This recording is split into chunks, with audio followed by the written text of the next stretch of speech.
Good afternoon. Welcome to the Public Works Committee meeting for May 17th of 2021. I'd like to call the meeting to order. Members of the public are advised that our meetings are webcast live by the City of Hamilton, temporarily archived on the city's website. As well, a reminder that all electronic devices are to be switched to a non-audible function during committee meetings. Members are reminded the 5-minute time limit, which will be adhered to during this meeting. The members can submit another request to speak if they require more time to ask questions or make comments. I'll now commence the roll call. Please indicate your presence when I call your name. Councillor Collins? Present, Madam Chairman. Thank you. Councillor Danko? I'm present. Thank you. Councillor Farr? Councillor Ferguson, are you present? Yes, welcome. Thank you. Councillor Jackson? Chair Vanderbeek, I am here. Wonderful. Councillor Marula?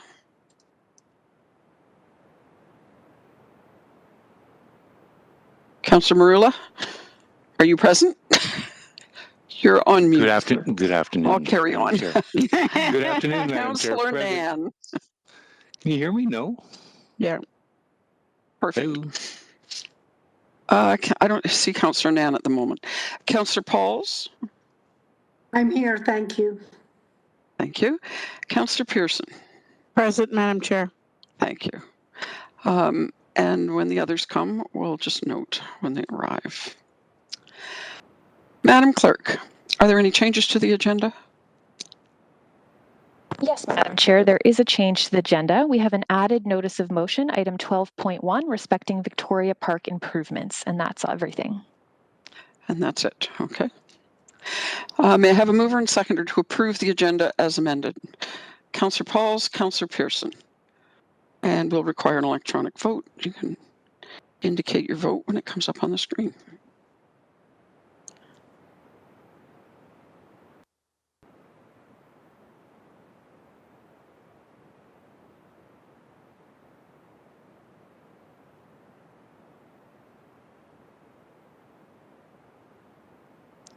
Through you, Madam Chair, just confirming that that carries unanimously 8-0.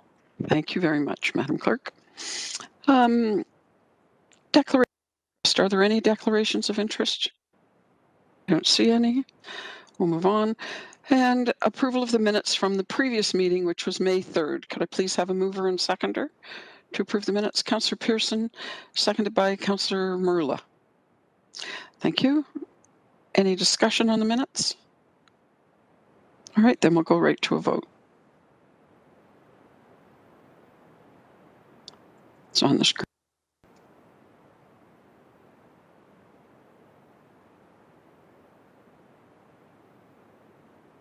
Through you, Madam Chair, just confirming that that carries unanimously 8-0.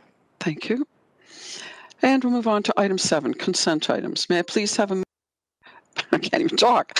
A mover and seconder to receive consent items 7.1 to 7.5.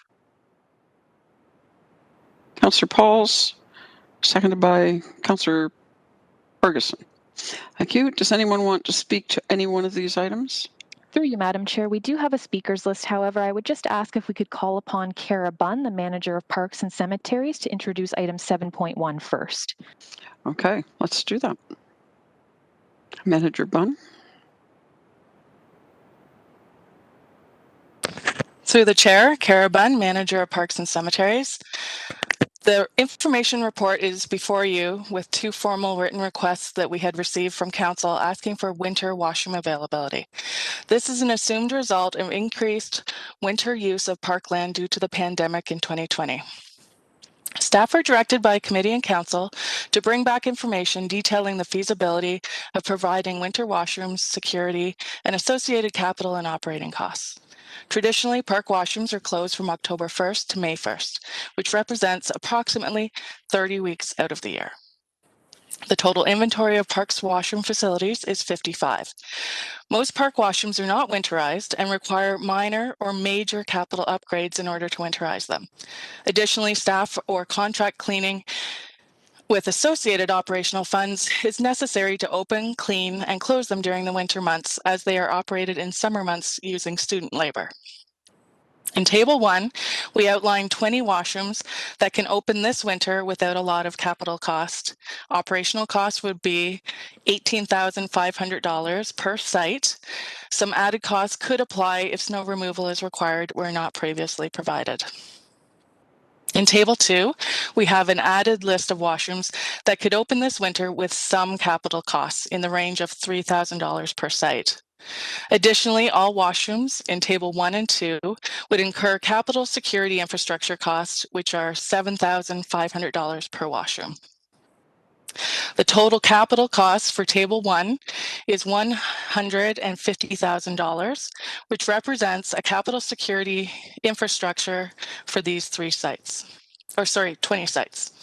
The total capital cost for Table 2 is $73,500, which represents the capital winterization costs and the capital security infrastructure costs for these 8 sites, bringing the total capital costs to $223,500.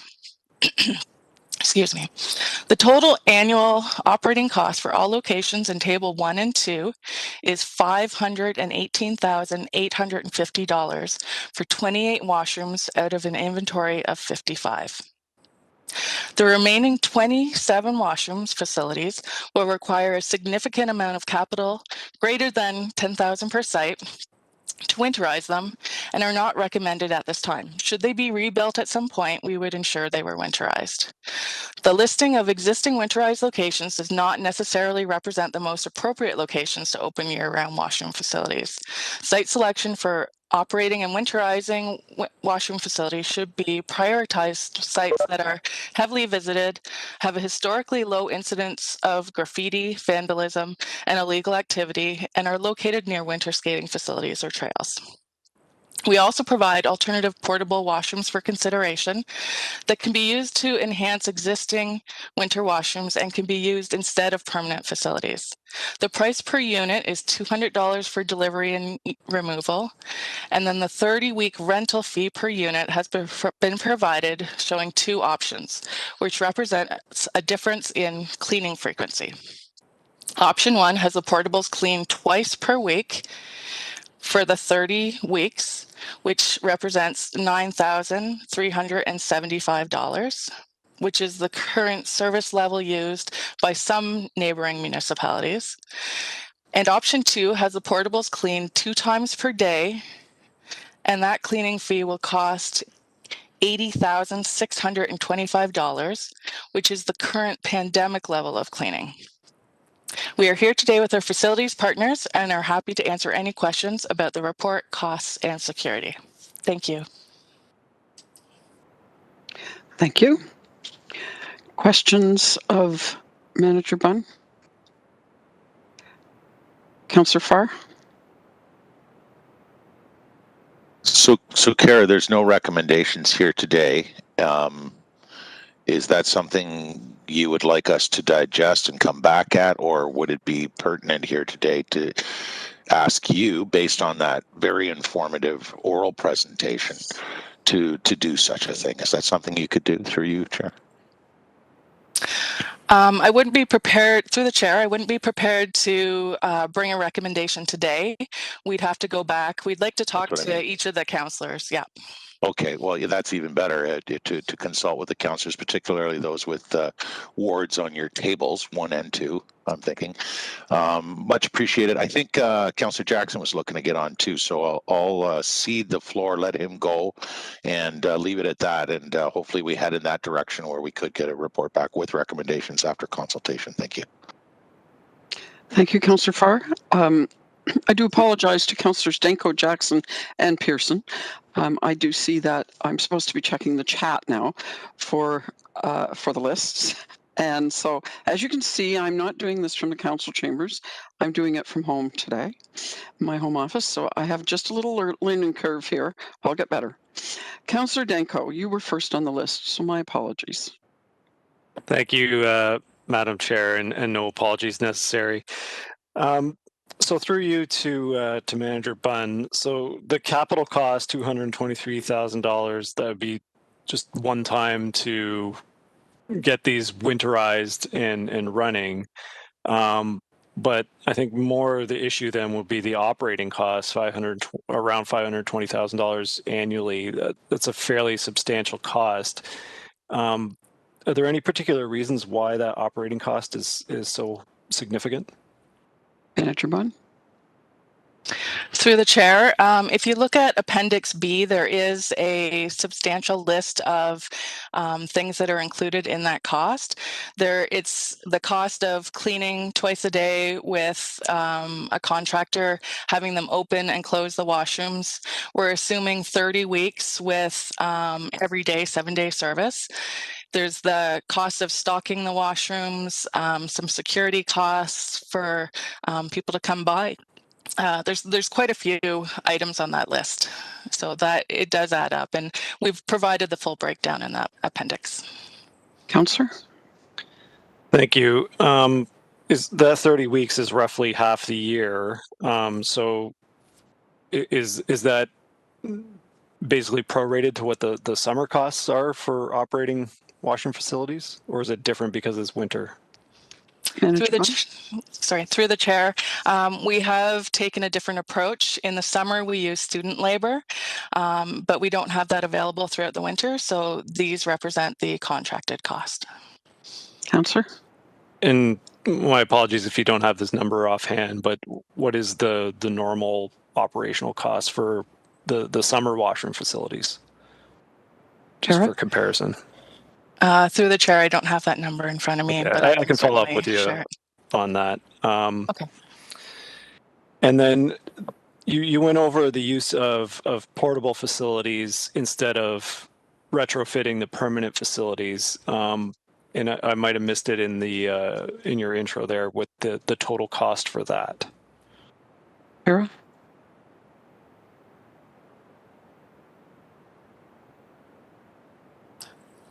Through the chair, the total cost, it was $200 per site just for the delivery and pickup. And then it depended on whether you were doing a twice a week cleaning or a twice a day cleaning. Twice a day is significantly more. We were just over $9,000 if we did it twice a week. But when we got to the twice a day, it was over $80,000. And that was for the full season. Okay, and what did we price for the permanent facilities maintenance, just so we're comparing the same frequency of cleaning?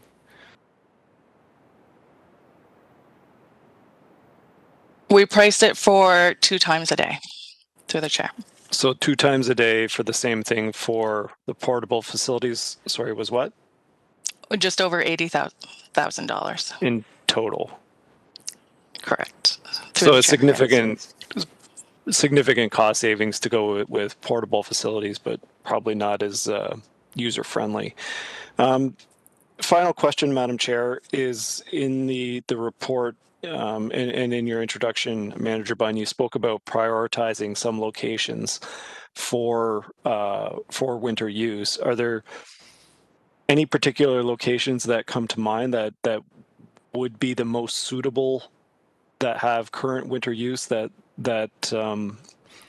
if we were to prioritize, is that something that you could take away, or do you have any ideas right now of specific locations where there is or would be a fairly substantial winter use?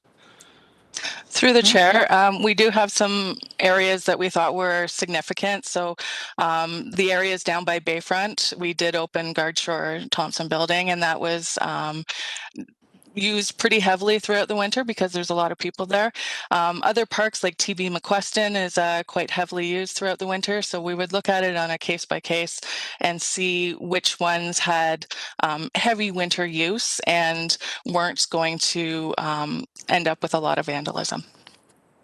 Councillor, are you done? Yeah, those are all the questions I had. I imagine there'll be more follow-up on this topic. No problem. I was just going to let you know that you only had a couple of seconds left. Thank you. Thank you. Councillor Jackson, the floor is yours.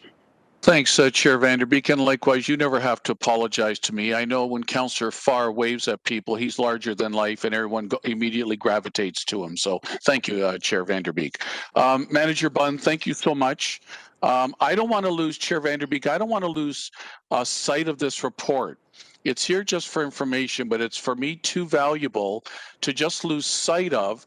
And Manager Bunn has talked about potential options for council, whether we want to possibly going into the 2022 budget cycle, if we want to add capital dollars to open up some more of these facilities, and understanding what the commensurate operational costs will be, because with this unprecedented pandemic that we're all sick and tired of talking about, and I think 99% of us absolutely hate, I'm sensing a real pent-up appetite, at least from my constituents, to through the summer, fall, and into the winter, to just want to get back to exploring the wonderful parts of our community, the natural areas, the trails, the parks, and all the other amenities, Madam Chair. So I just don't, I have a couple of questions now, but I just don't want to receive this, and I'll be looking to you and maybe LC Davenport how to not lose sight of this report going forward, because right now it's just here for information purposes.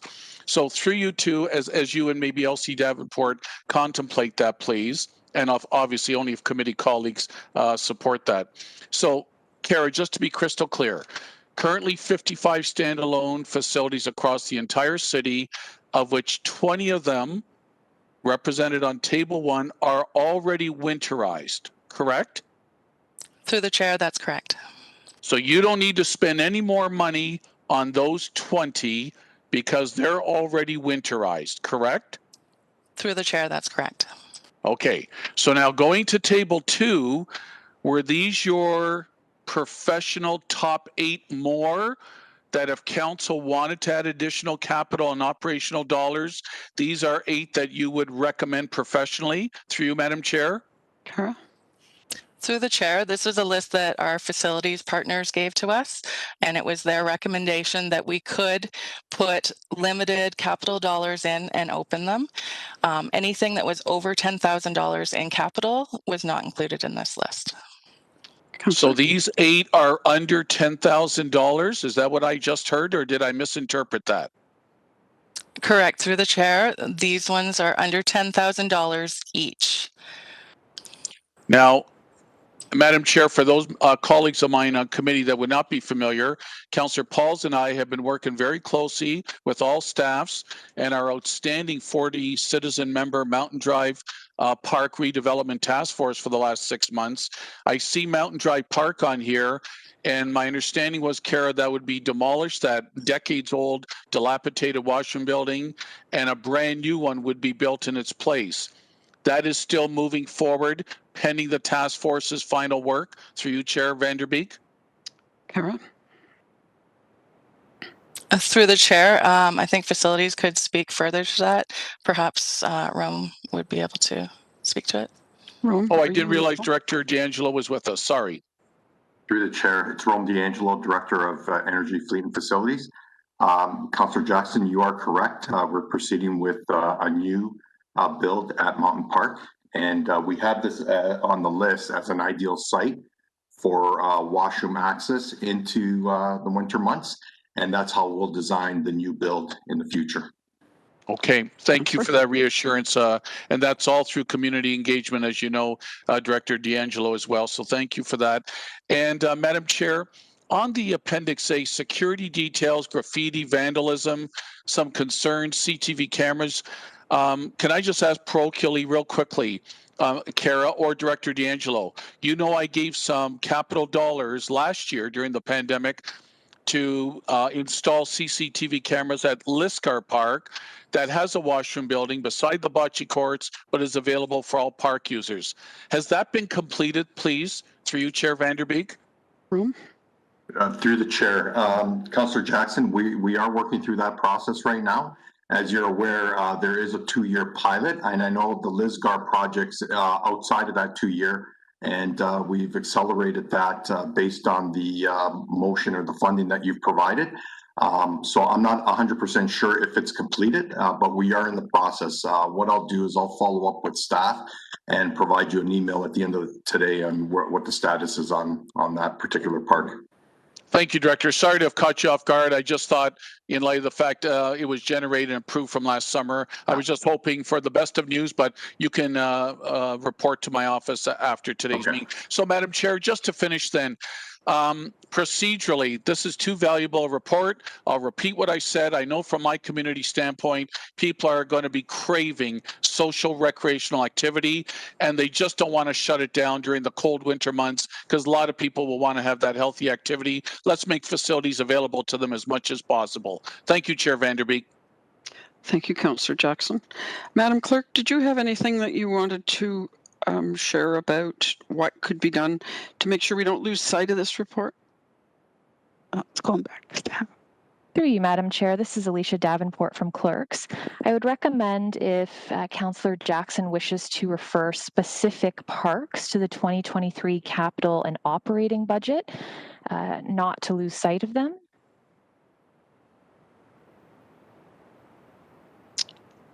So, Madam Chair, sorry, thank you, Elsie Davenport. I wasn't trying to monopolize the time, but since she mentioned my name, look, obviously, Table 2 is a starting point, but I did hear Manager Bunn say she'd like to meet with each member of council to consult with each of the ward councillors in case we want to add to the list. So I'd hate to just be exclusive and only add Table 2 at this time, even though that's staff's professional opinion. Anyways, I'll think about what to do with the motion, Madam Chair. Thank you. Okay, thank you. And I'll come back to you, or you can remind me. I'm wondering whether it could perhaps be referred staff could be directed to meet with councillors and come back with an update. Would that satisfy you?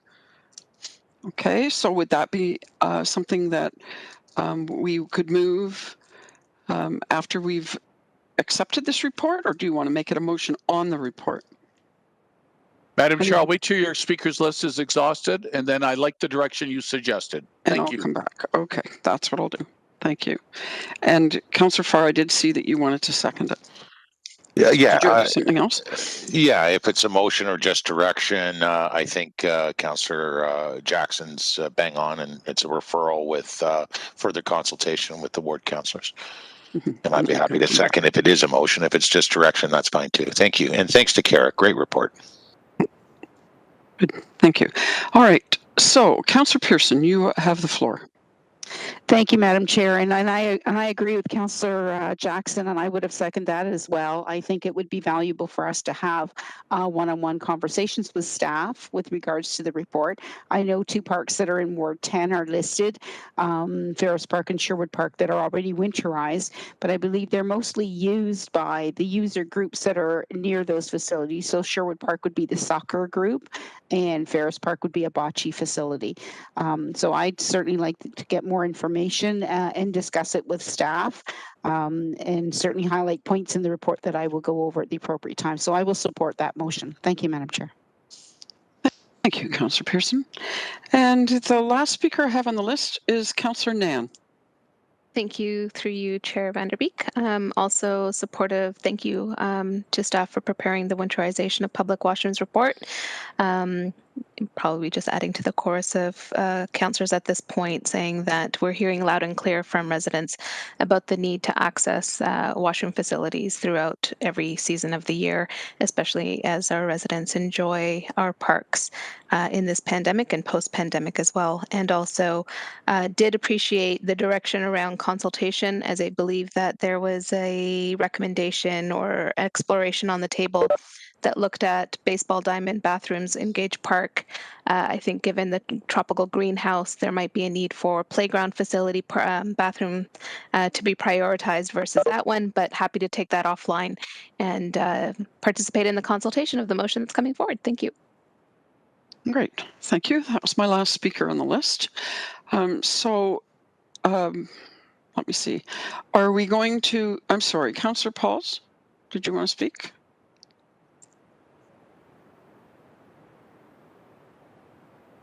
I had my name on the, not on the chat. I put my speakers list. Sorry. I didn't know I had to put it on the chat, but okay. I just want to ask Kara, I'm supportive, of course, of opening the washrooms in the winter. But I want to ask you, is the demand of having the washrooms open in the winter related to COVID? Is the demand much higher because of COVID, in your Manager opinion? Bunn? Through the chair, yes, we have seen a higher demand for this availability through the pandemic. And do you think, and also I was wondering, because the rinks are closed, you said it was 20 arenas closed, 18 rec centers, 22 libraries. Once they're all open, do you think the need will be there? Manager Bunn? Through the chair, definitely that need will be lessened, and we could look at what areas of the city are underserviced that aren't near these types of facilities. And the last question, what would the cost change after COVID is all over? Wondering the cleanup and all that, because COVID is can't wait till it's over. But would the cost change? Manager Bunn? Through the chair, yes, we are assuming a twice-a-day cleaning. If that goes down to once a day, then the cost would potentially change, yes. That's good news. Thank you very much. Thank you. Okay, so now, are we going to do a motion beforehand, or are you going to do it after we receive the report? Councillor Jackson, please. Thanks, Madam Chair. Let me try this on. Moved by myself, seconded by Ward 2 Councillor Jason Farr, that with great thanks, we receive item 7.1 today, the Winterizing Public Washrooms Winter Operations Report, and further request a report back from staff with the preferred locations, costs, in consultation further with the ward councillors too, if that captures everything. Seconded by Councillor Farr, please. Thank you, sir. Madam Chair, this is Alicia from Clerks. Just if I could, a friendly recommendation. We won't be receiving the report as this direction will accomplish that. So it would just be that staff be directed to meet with each ward councillor individually to discuss winterizing public washrooms in city-owned parks for the reasons that Councillor Jackson stated, and report back to the Public Works Committee with recommendations. Elsie Davenport has a marvelous way to wordsmith what I tend to butcher, Madam Chair. Thank you very much. She gets the essence of what I'm moving, seconded by Councillor Farr. Thank you, Chair Vanderbeek. Thank you, Councillor Jackson. And so that motion will be on the, is there any discussion about that motion? Councillor Ferguson. Yeah, I don't see anything on there for Ward 2, or Ward 12, I'm sorry. Lots for Ward 2. And so, Councillor Ferguson, Councillor Ferguson, but this motion will have staff come to you to discuss your own ward. What? And then when they come back, exactly what I was going to ask. That's what will happen. Because the motion was to the ward councillor. I think staff would interpret that would be the ward councillor of the wards that were mentioned. I think it's going to be all ward councillors, sir. I think it'll be every. It doesn't say that, the motion. Okay, Elsie. So not just the ward councillor, all councillors. Could you let us know how you're wording that piece? Through you, Madam Chair, this is Alicia from Clerks. I think I would recommend in that case to address Councillor Ferguson's concern that we change the wording to be that staff be directed to meet with all ward councillors individually. Perfect. Is that okay with you, Councillor Jackson? That was the absolute intent of my motion. Thank you, Madam Chair. That's what I thought. You're welcome. So that will be the motion. Any other further discussion on the motion? So the motion is moved by Councillor Jackson and seconded by Councillor Farr, and the vote will be on the screen.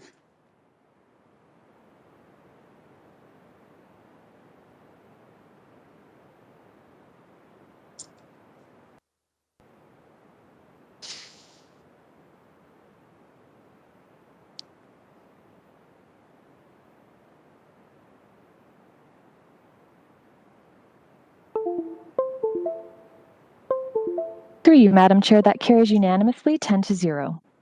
Thank you. And so that leaves us with items 7.2, 7.5. Is there any discussion on any of those items? I see none.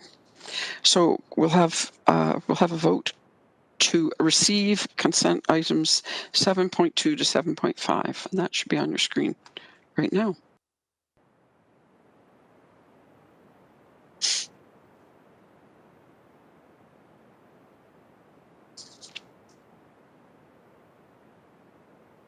you, Madam Chair. That vote carries unanimously 10-0. Thank you.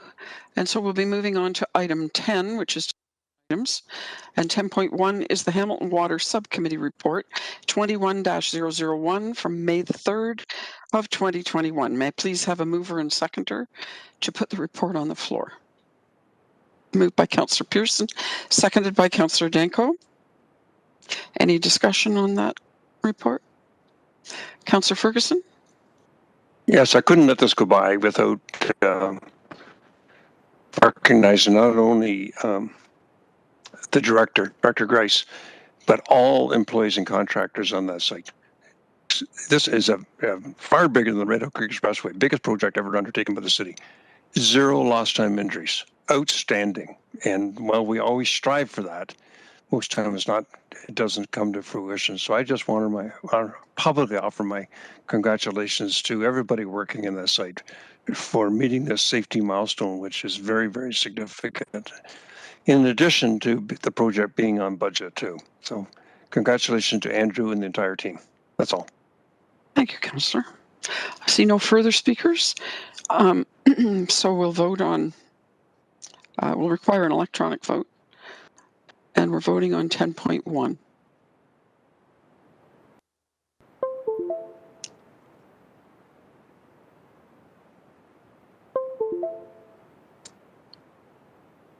Through you, Madam Chair. That vote carries unanimously 10-0. Thank you. And we'll move on to 10.2, which is the standardization for the provision of support, maintenance, repair, and parts to original equipment manufacturer or licensed distributors. And it comes from PW Report 1903. So that's 19003A. May I please have a mover and seconder to put the report on the floor? Moved by Councillor Nan, seconded by Councillor Pauls.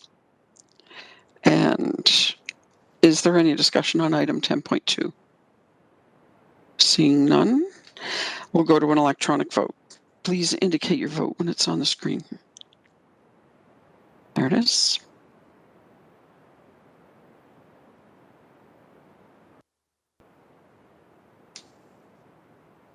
Through you, Madam Chair. That vote carries unanimously 10-0.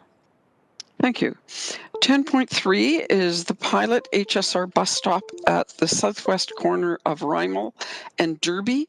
Came from PW Report 21029. It's in Ward 6. May I please have a mover and a seconder to put the report on the floor? Move Councillor Jackson and seconded by Councillor Pauls. And Councillor Jackson, I presume that you would like to speak to this. So you have the floor.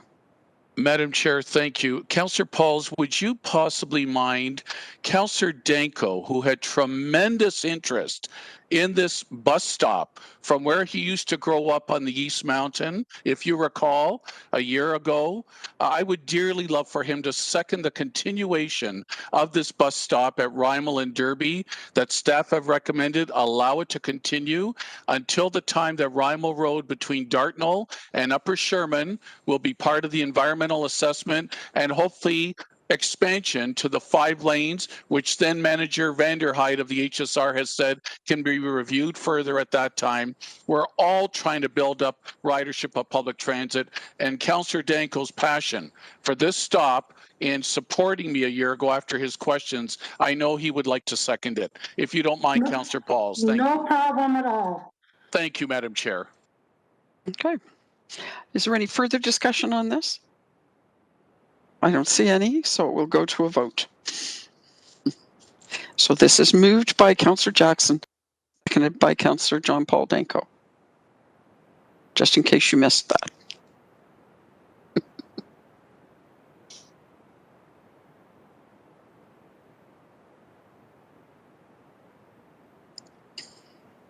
Through you, Madam Chair. This is Alicia from Clerks. Oh, we just got Councillor Collins' vote. My apologies. The vote was carried unanimously 10-0. Thank you, Madam Clerk.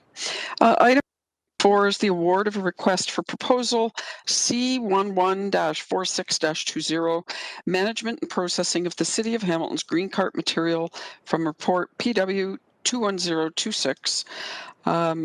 It is on the outstanding business list, and it was deferred from the May 3rd, 2021 meeting. There are two confidential reports listed as items 14.2 and 14.3 on the agenda that pertain to this matter. That being said, may I please have a mover and a seconder to defer consideration of item 10.4 until after the closed session portion of the agenda. Moved by Councillor Ferguson, seconded by Councillor Pearson. Thank you. Is there any discussion on the deferral on the direction? Thank you. Then we'll have a vote.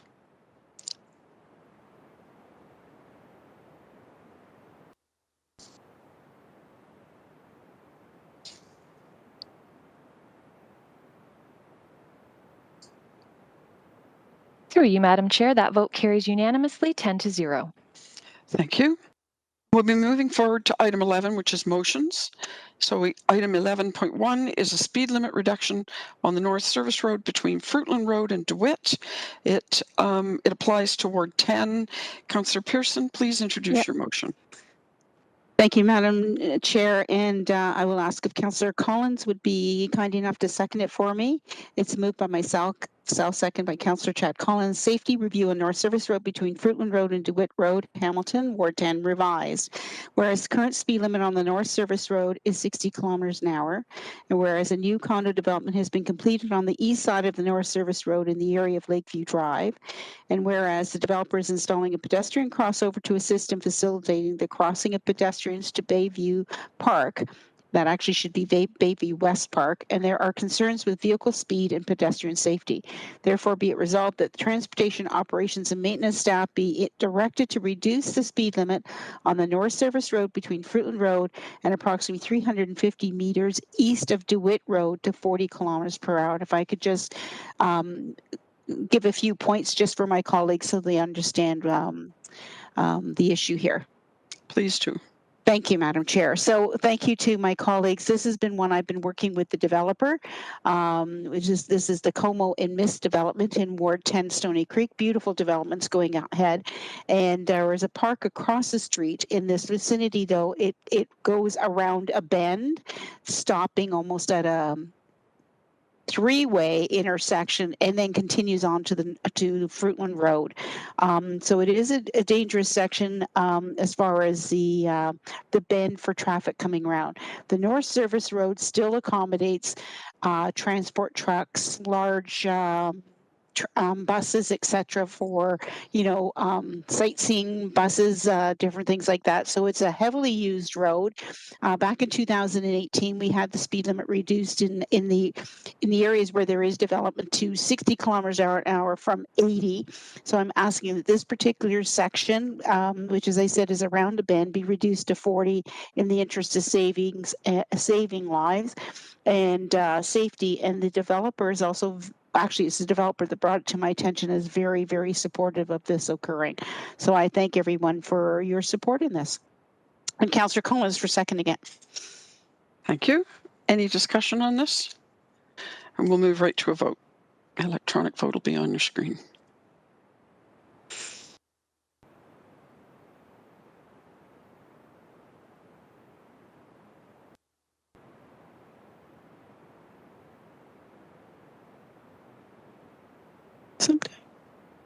Through you, Madam Chair, this is Alicia from Clerks. We're just having a bit of a technical difficulty. Please bear with me.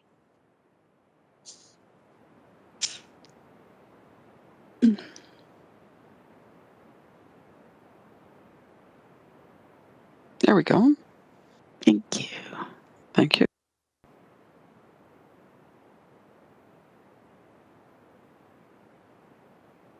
And that vote carries unanimously 10-0. Okay, thank you. Excellent. Thank you, everyone. And item 11.2, the installation of traffic calming measures at various locations throughout the Westdale and Ainsley Wood neighborhoods for Ward 1. Councillor Nan, could you please introduce your motion? Sure. Moved by myself in sponsorship for Ward 1, Councillor, and looking for a seconder if I could. to put this Councillor motion on the Farr. floor. Councillor Farr, thank you very much. Installation of traffic calming measures at various locations throughout the Westdale and Ainsleewood neighborhoods, whereas Transportation Ops and Maintenance completed a neighborhood review and public consultation to address issues raised by residents related to roadway safety, and whereas a final implementation report was completed outlining the installation of various measures to improve roadway safety within these neighborhoods. Therefore, be it resolved, A, that Transportation Ops and Maintenance staff be authorized and directed to install traffic calming measures on the following roadways as part of the 2021 traffic calming program at a cost not to exceed $60,000 to be funded from the area Ward 1 Area Rating Capital Reinvestment Discretionary Fund 33019091001. 1. Rifle Range Road from Iona Avenue to Whitney Avenue.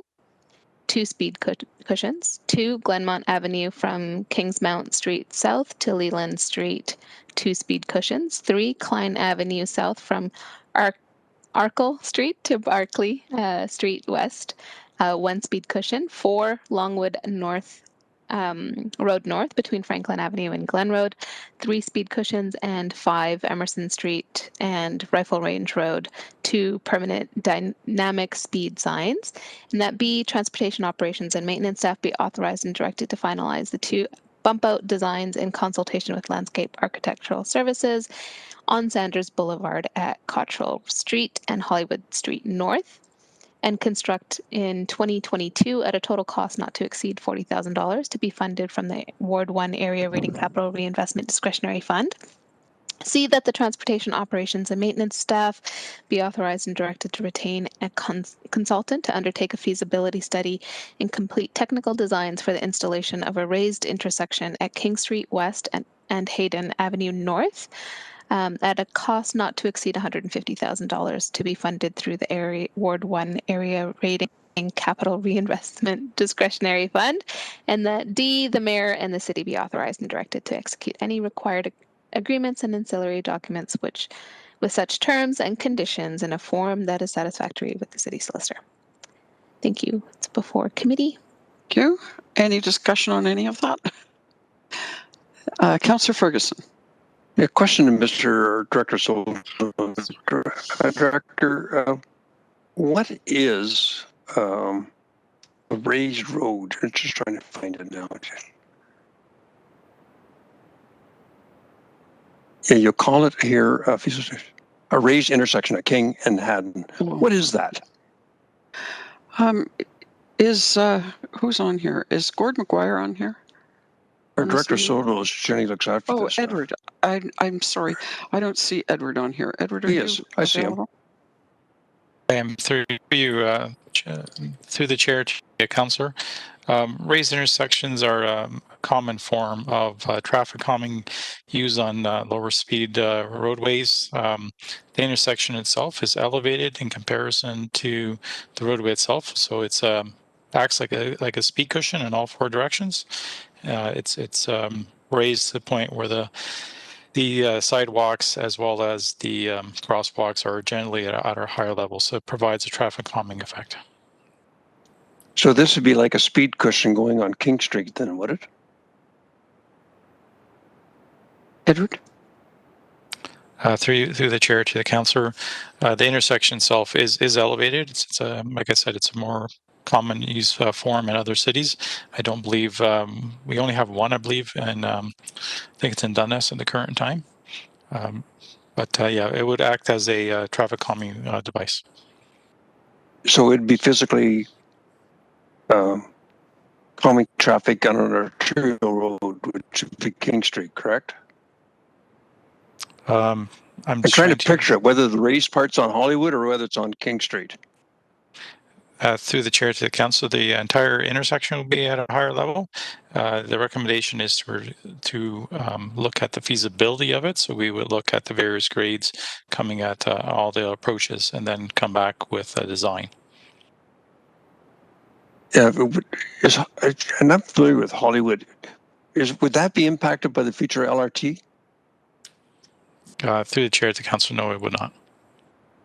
Because Hollywood's west of McMaster University? Through the chair, I believe it's in the Westdale neighborhood. Okay, I've just Googled it, and it's right near McMaster University, from what I can see. It just concerns me. We all sit here supporting these speed cushions where ward councillors want them. But this is the first time I've seen it start to creep into an arterial road. And that worries me that'll be the next problem, is that ward councillors who like these speed cushions will bring them out in arterial roads, which affects the whole city. Yeah, that's what these things do. I never heard of it before, so I'm not familiar with it. And so I can't support this because I don't, if it is a speed cushion on King, if it acts like one, then I have trouble because that's just going to open up Pandora's box and make it more difficult for people who live outside the respective wards to get around the city. I've been sitting here supporting all these things on residential roads, but I won't support them on arterial roads. Thank you. Thank you. Councillor Ferguson, Hollywood is to the west of McMaster, so the LRT, should it go forward, would not come to that intersection at this time. Just to clarify for you. Okay, I just don't support speed cushions on arterial roads. Understood. Thank you. Thank you. Sorry, Councillor Vanderbeek, as the mover in sponsorship to Ward 1 Councillor, I just noticed that Councillor Wilson is here if there is any other comments that she wanted to make to the motion. Thank you. I was just going to ask her that. I don't have anyone else on the speakers list. Councillor Maureen Wilson has joined us because this is in her ward. Councillor Wilson, do you have anything that you would like to add or clarify for the committee?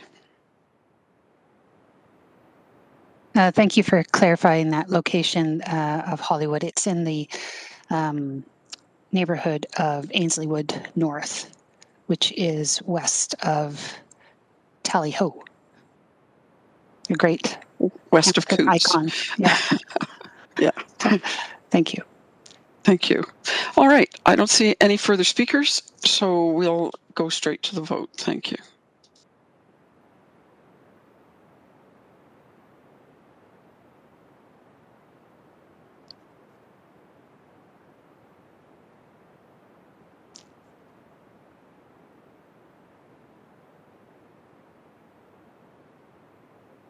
Thank you, Madam Chair. That vote carries 9-1. Thank you. Item 11, and thank you, Councillor Wilson. Item 11 is Summit Park Pathway Connection in Ward 9. Councillor Collins, please introduce your motion. Thank you, Madam Chairman, and it's moved by myself and seconded by Councillor Jackson that whereas Summit Park, located at 215 Pine Hill Drive, is an active community park in Ward 9 with pathways that promote active transportation and recreation for residents, and whereas access to this park from the southeast corner has an incomplete pathway connection to Geranium Avenue, and whereas the installation of a pathway extension from the existing park loop to the Geranium Avenue connection will support accessibility and active transportation, therefore be it resolved that $10,000 be allocated from the Ward 9 capital infrastructure account, and the account number is listed there, to implement the installation of a new asphalt pathway connection at the southeast corner of Summit Park, located at 215 Pine Hill Drive, connecting to Geranium Avenue, and B, that the mayor and city clerk be authorized and directed to execute any required agreement and ancillary documents with such terms and conditions in a form satisfactory to the city solicitor. Moved by myself, seconded by Councillor Jackson on behalf of Councillor Clark. Thank you. Any questions on this? I don't see any. So we'll go straight to the vote. It's on your screen.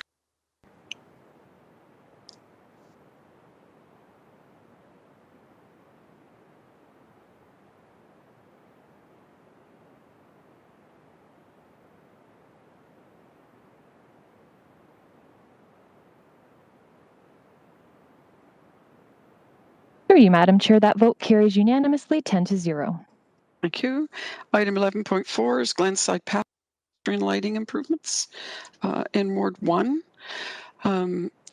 Councillor Danko, could you please introduce your motion on behalf of Councillor Wilson? Thank you. And if somebody would like to volunteer to second, Councillor Nan, thank you. Whereas a pathway exists connecting Glenside Avenue to Aberdeen Avenue through the north area of the of the Shadoke Golf Course, whereas this is an active community connection in Ward 1 and promotes active transportation through the community, and whereas this pathway is not currently lit and residents would benefit with the addition of pedestrian pathway lighting, therefore be it resolved that $132,000 be allocated from the Ward 1 Capital Reinvestment Discretionary account to implement the new pedestrian lighting, and that $2,500 from the for the annual cost of electricity and maintenance to implement new pedestrian lighting on the path that connects Glenside Avenue to Aberdeen Avenue be added to the Parks and Cemeteries section 2022 annual base operating budget, and that the mayor and city clerk be authorized to execute all necessary agreements. Thank you. Any discussion on this? Seeing none. Councillor Wilson, did you have anything you wanted to add? No, I understand. Beg your pardon. I appreciate the sponsorship. It's an increasingly well-used plan for cyclists and pedestrians, students, hospital workers, connector into Dundas as well. So the lighting, well, there is no lighting. So thank you very much. Thank you. And the vote is on the screen.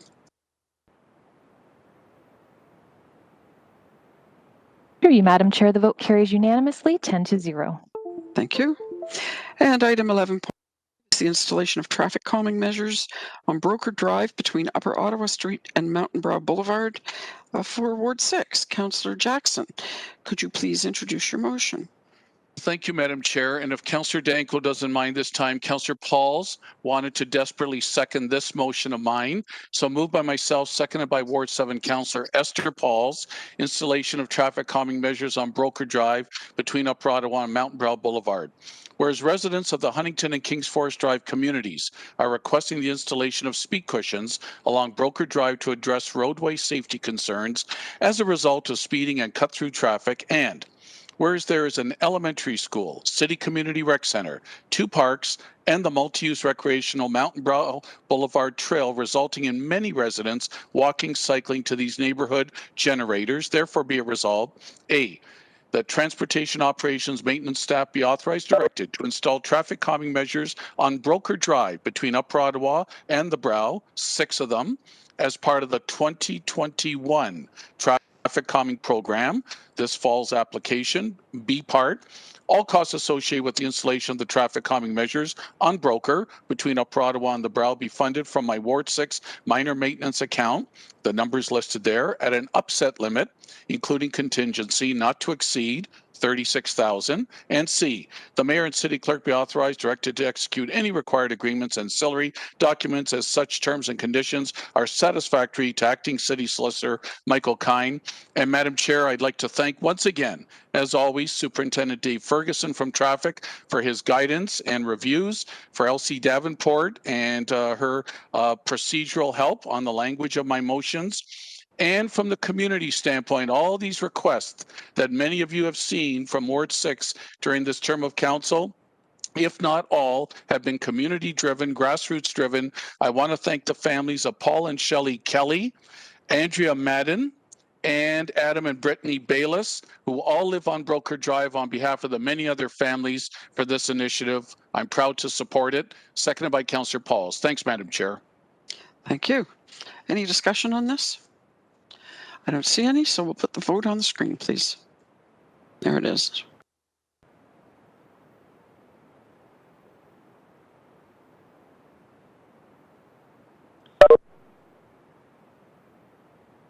Through you, Madam Chair, that carries unanimously, 10-0. Thank you. We do have a notice of motion about Victoria Park improvements in Ward 1. So, Councillor Pauls, I understand that you are putting this forward. Yes. And you Yes, are I am. going to be, and you are going to be moving to waive the rules of order to allow this to be introduced. So, may I please have a seconder on the motion to waive the rules? Someone willing to waive the rules? Councillor John Paul Danko. So moved by Councillor Pauls and seconded by Councillor John Paul Danko to waive the rules. That's the vote on the screen.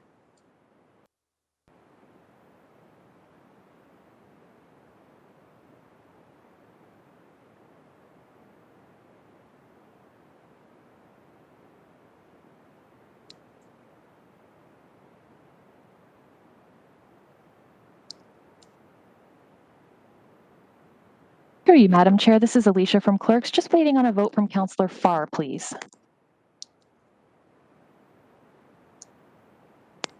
Sorry about that. I was just reading the motion. I thought it was staying as a notice, but I'm fine with waiving the rules. I'll just give a thumbs up to save time. Through you, Madam Chair. The vote carries unanimously 10-0. Okay. Councillor Pauls, please introduce your motion. Okay, thank you, Chair. I am happy to during this for Ward 1 Councillor Wilson. Improving any park in our city is the most important thing we do. So the motion reads, whereas the existing playground structure located within Victoria Park, 500 King Street West, can be enhanced with additional play equipment, including accessibility improvements. Whereas in March 2021, the online Engage Hamilton survey tool was used to gather residents' feedback to determine community interest in feasible play equipment features. And whereas these community amenities are valuable creation opportunity for children, youth, and families within the Strathcona neighborhood. Therefore, be it resolved, the additional play equipment, including accessibility equipment, be added to the existing play structure located in Victoria Park at an approximate cost of $65,000 to be funded from the Ward 1 Capital Infrastructure Reserve number 108051 be approved, and that the General Manager of Public Works or their designated be authorized and directed to execute any requirement agreements and ancillary documents with such terms and conditions a form satisfactory to the city solicitor. Thank you. And I don't know if Councillor Wilson would like to say something, but. Well, I'm looking for a seconder first. Oh, seconder, Councillor Nan. So moved by Councillor Pauls and seconded by Councillor Nan. I don't see Councillor Wilson on the screen anymore. Now she may be here and I can't see her. But it doesn't look like it to me. So I think we'll just move forward with, I think I'll just move forward with the vote. Thank you.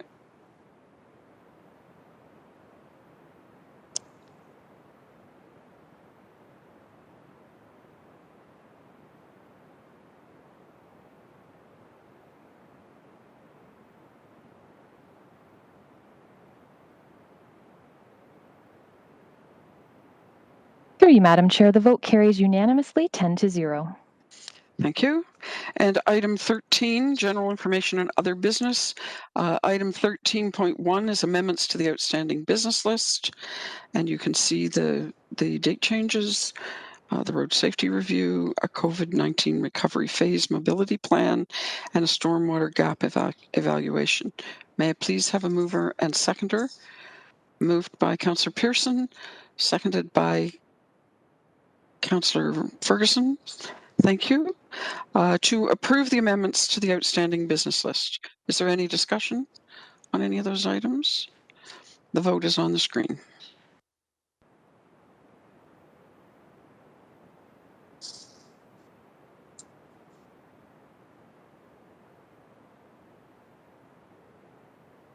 Through you, Madam Chair. The vote carries unanimously 10-0.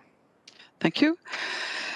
And committee, we're moving on to item 14, which is private and confidential. Do you wish to move into closed session to discuss item 14.1? Those are the closed session minutes from May the 3rd.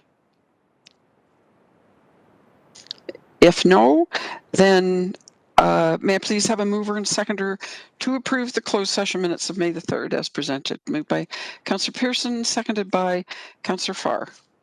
Any discussion on those minutes? Seeing none.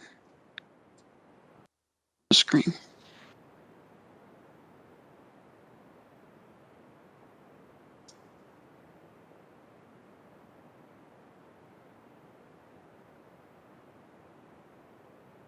Through you, Madam Chair, the vote carries unanimously 10-0.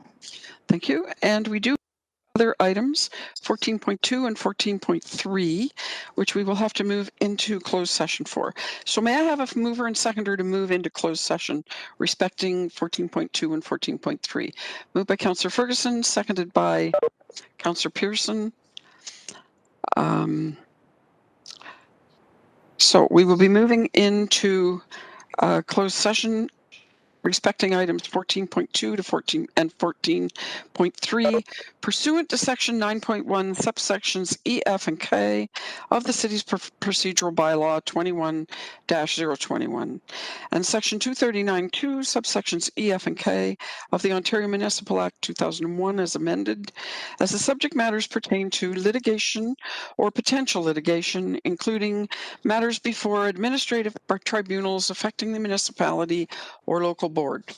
The receiving of advice that is subject to solicitor-client privilege, including communications necessary for that purpose, or a position, plan, procedure, criteria, or instruction to be applied to any negotiations carried on or to be carried on by or on behalf of the municipality or local board. Will require an electronic vote. Please indicate your vote now. And you are voting to go.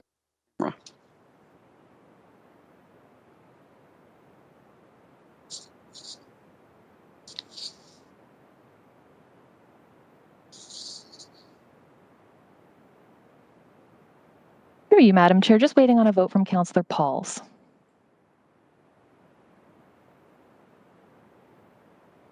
Already went in camera, okay. I'm okay. Through you, Madam Chair, that vote carries unanimously 10-0. Thank you. Members of the public are advised that during the closed session portion of the meeting, the live stream will broadcast a closed session is in progress screen. The broadcast will resume when the closed session is complete. The committee will wait up to 5 minutes upon reconvening an open session before proceeding with the meeting to provide members of the public and the media time to.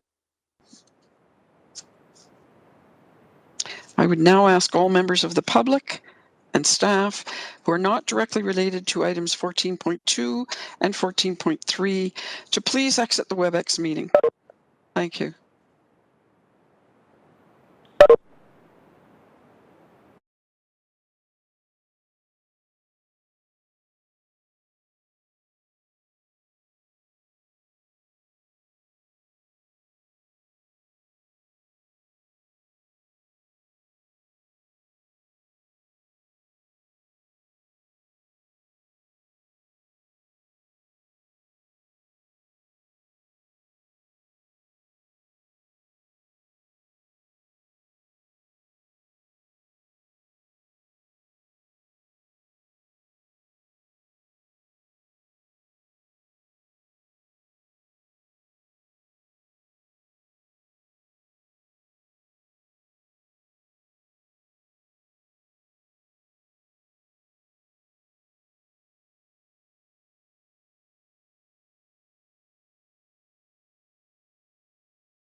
expansion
Through you, Madam Chair, this is Alicia Davenport from Clerks, just confirming that we are back live streaming. Thank you, Madam Clerk. And so now that we're back in open session, we'll be dealing with item 14.2, which is the management and processing of the City of Hamilton's green cart material, PW 21024A and LS 21011A. May I please have a mover and seconder to approve the following: that report LS 21011A and PW 21024A respecting the management and processing of the City of Hamilton's green cart material be received and remain confidential. I need a mover, Councillor Pearson, and a seconder. I'm sorry, if someone put their hand up, I missed it. Councillor Danko. Thank you. And the vote is on the screen. So again, this is for item 14.2.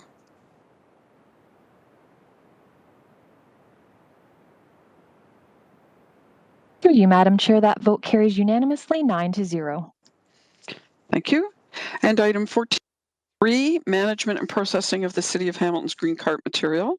May I please have a mover and seconder to approve the following: A, that the direction provided to staff in closed session respecting report LS 21011B and PW 21024B regarding the management and processing of the City of Hamilton's green cart material be approved, and B, that report LS 21011B and PW 21024B respecting management and processing of the City of Hamilton's green cart material, including Appendix A, remain confidential. I need a mover and a seconder, please. Moved by Councillor Ferguson, seconded by Councillor Pearson. And will require an electronic.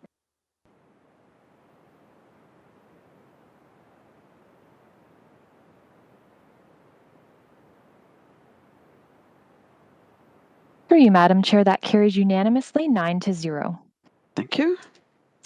Item 4 was deferred until this time, and so we will consider that now. 10.4 is under discussion items. It was the award of request for proposal C11-46-20 regarding the management and processing of the City of Hamilton's green cart material from report PW 21026 citywide, and it's an outstanding business list item. May I please have a mover and seconder to put the report on the floor? Moved by Councillor Pearson, seconded by, someone want to second this? Councillor Danko. Okay. Is there any discussion to do with item 10.4? I see none, so we'll move to an electronic vote. It should be now.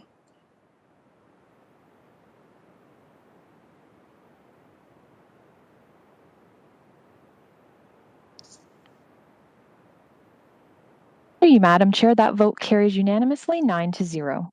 Thank you. May I please have a mover and seconder to adjourn? Moved by Councillor Ferguson, seconded by Councillor Farr. And please indicate your vote. It's an electronic vote.